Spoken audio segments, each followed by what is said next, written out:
Ito, ready na ang ating flaky pop sausage roll for about 35 minutes.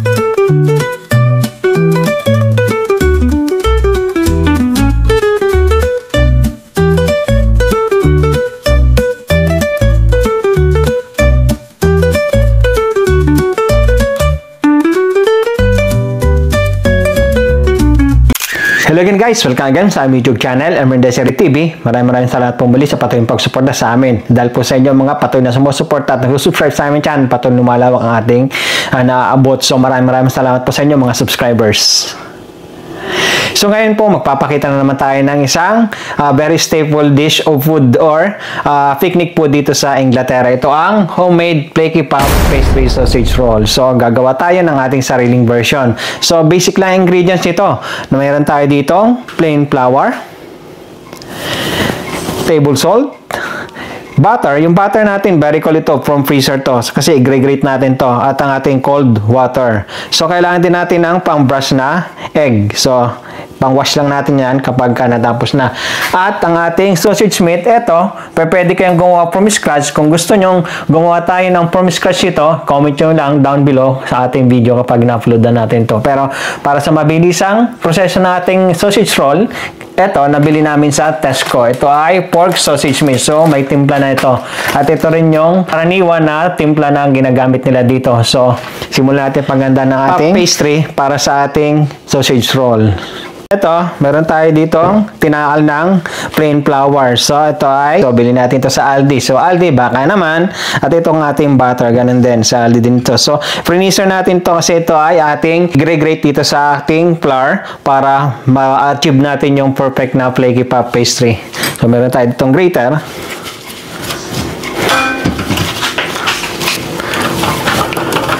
So, ito nga pala ay nagsimula sa Greece nung unang panahon. So, akala namin, kasi hindi naman namin talaga alam ang istorya nito, basta na lang naririnig at nakikita namin ito na laging in-order ito at available sa mga tindahan dito. So, na-curious lang kami at tinikman namin. So, masarap nga. Ay sa British product to, ngunit hindi pala. So, nagsaliksik ko at ito ay itong ating titikman nga yung flaky pop pastry ay nagsimula noong 1800 sa France naman. So, yung sa binabanggit ko na nagsimula sa Greece, yun ay yung meat na binabalot lang sa dough. So, hindi pa regardless pa doon kung yun ay flaky pop. So, ngayon, yung natitikman natin ay nagsimula naman noong 1800 sa France. At nung natikman ito mga Briton, sinabi nila na gayahin din natin ito. So, simula nung Victorian era noong 1800, ginawa na itong flaky pop pastry at nagsimula itong iserve sa London. So hanggang ngayon, eto, sikat na sikat ito dito.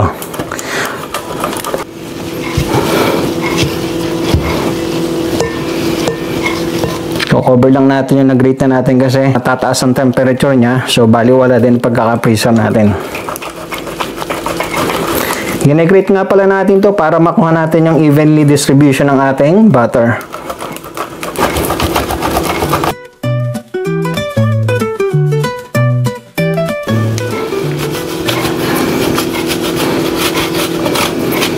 So, yan. Tapos na ang ating pag-grate ng ating butter. So, kino-coat natin ang flour. Kung makikita nyo sa ating video, kasi pinaprevent natin na dumikit at matunaw agad yung butter natin. So, nagiging protection siya. Kasi mainit ang kamay natin. So, lumalambot siya agad. Ito nga palang salt. Lagay natin na rin. Para sabay ng hinahalo natin.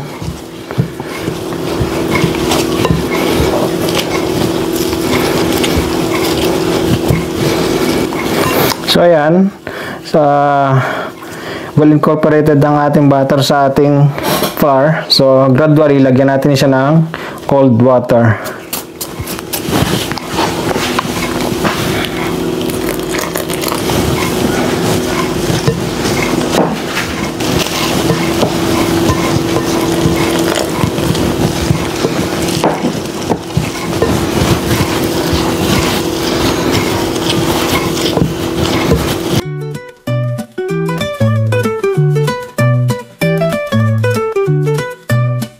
Ito, Kapag ganito na, okay na to. So, cling film lang natin siya. I-rest natin sa ating chiller for 15 to 20 minutes. At hahanda naman natin yung ating filling.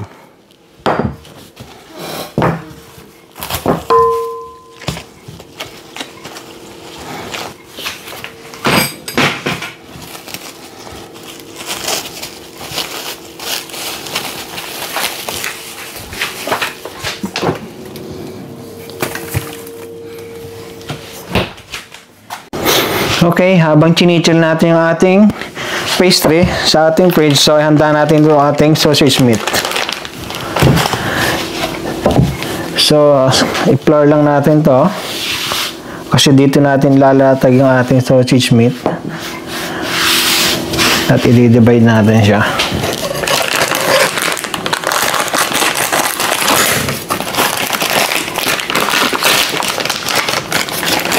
Ito nga pala approximately 411 grams.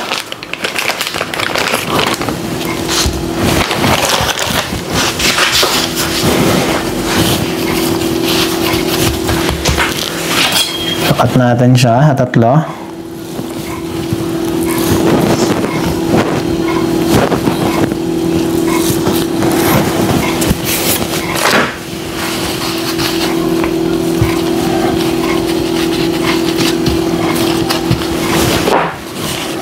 Roll lang natin to sa ating size ng filling.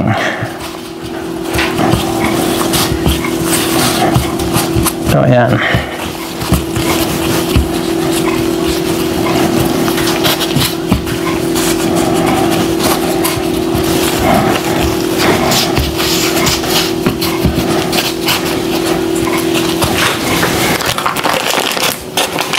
So, ito yung isa natin. So, ganun din gagawin natin. Tabi lang natin to.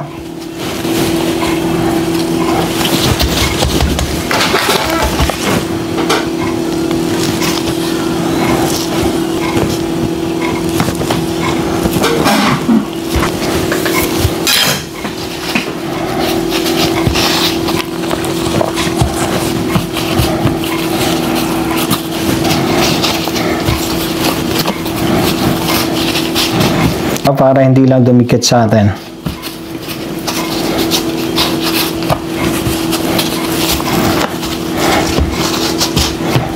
So, ito. Waiting na para sa ating chinichil na puff pastry. So, ito ang ating chinil na puff pastry. Tanggalin natin sa cling film. So, dust lang natin to.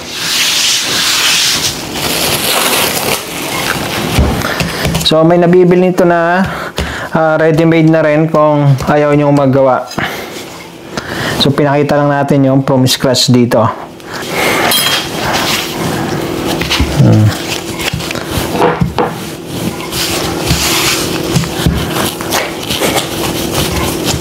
So, platin lang natin siya up to mga 3 mm ang kapal niya. 3 mm to 5 mm.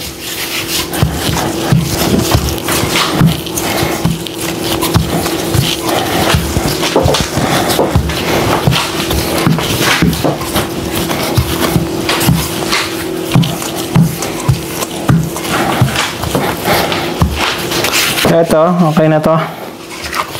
Cut lang natin, straight lang natin siya.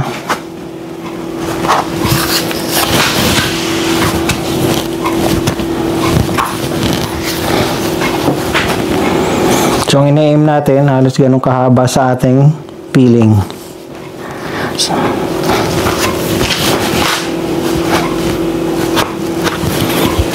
So, divide natin siya into 3.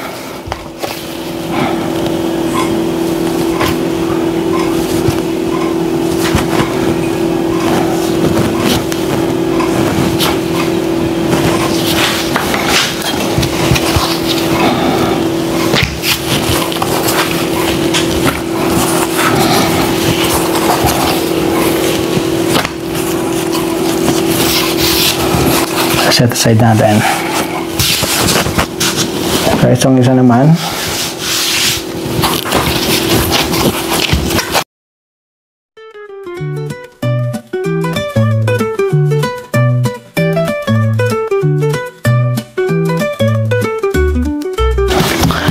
hati lang natin sa 3 ulit.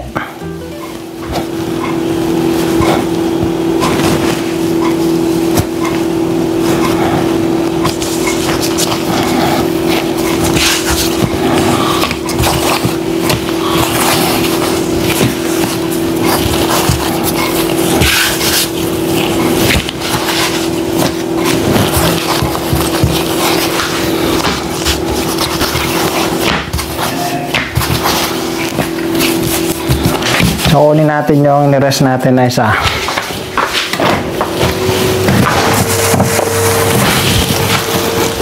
So, magpapainit na rin tayo ng oven habang ginagawa natin ito ngayon. Itong isa naman ng ating ilagay muna. Balik.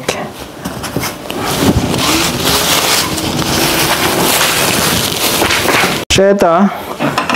Magali lang tayo ng ating egg wash.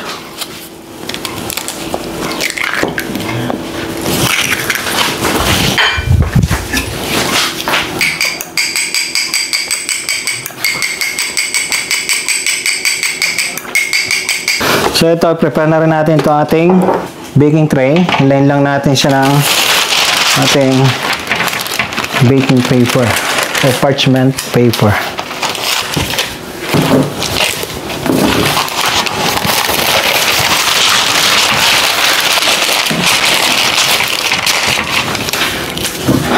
So brush lang natin ito ng ating egg wash.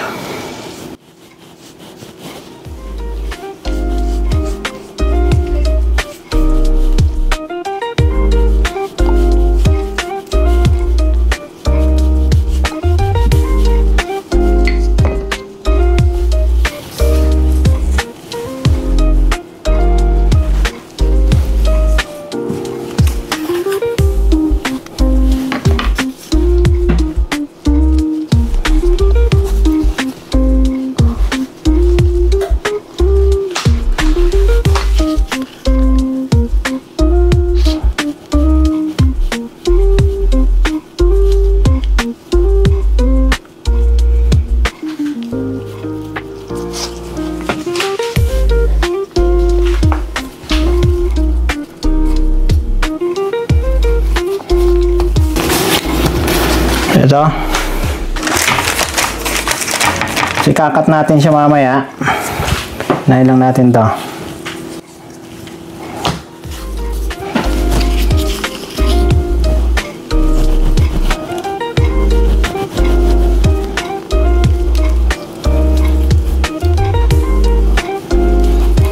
So, make sure na habang ginagawa niya ito, may preheated oven na tayo.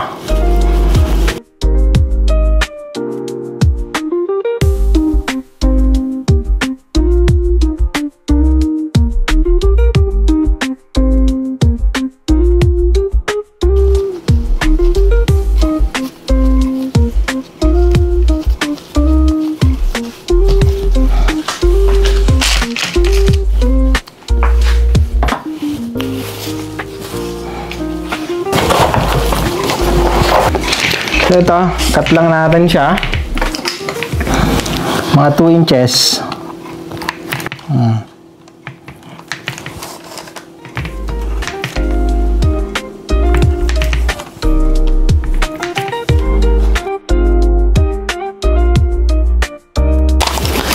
So score lang natin yung taas niya bago natin siya i-brush ng ating egg wash.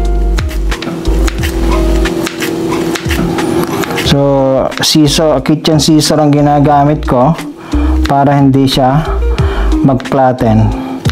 Kasi kung kutsilyo o yung cutter, magplapat ang ating sausage roll.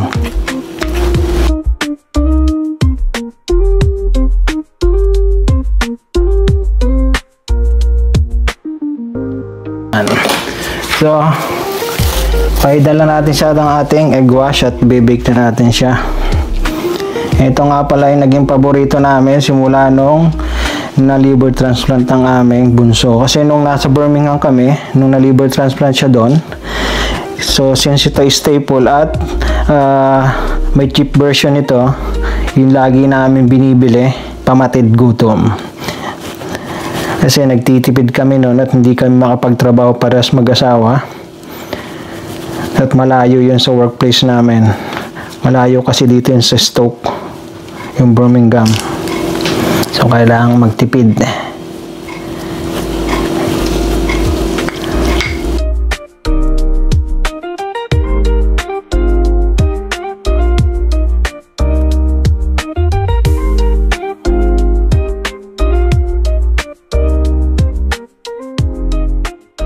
Space out lang natin siya.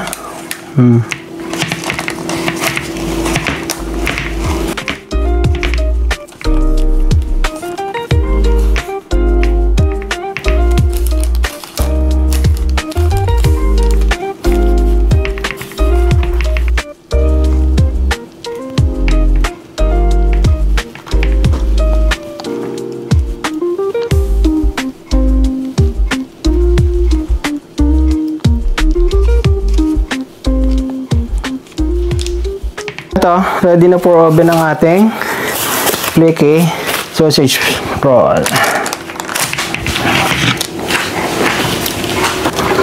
So, bake natin siya for 30 to 35 minutes or until golden brown ng ating sausage roll.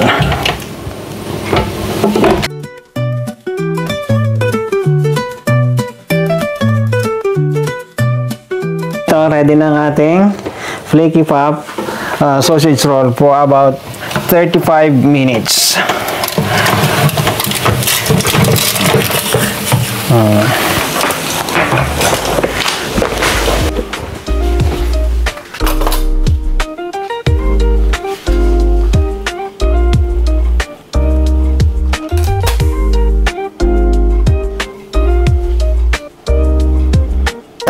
Husgahan natin ang ating freshly baked na sausage roll.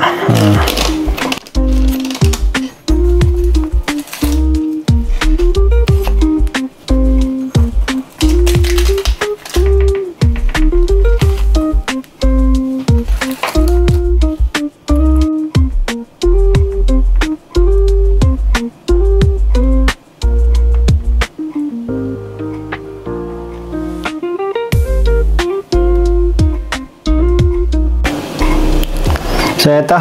Husgahan natin. Tingnan natin kung gaano ka-flaky itong ating freshly baked sausage roll. Oh, look at that. Perfect. Ang ating flaky pop pastry.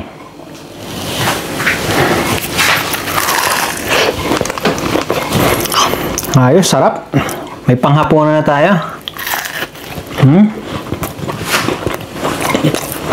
Musok-usok pa.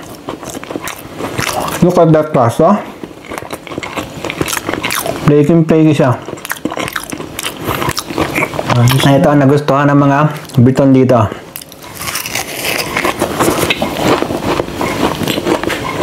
Okay guys, ito. Napatunayan natin itong ating flaky pop pastries ay garantisado. So, reglado na naman ang ating panghapunan. So, para sa mas marami pang video ng ating DIY cooking, patuloy niyo po kami subaybayan sa aming YouTube channel, Elmer Desiree TV. Thank you very much and God bless. Bye-bye! Kain na!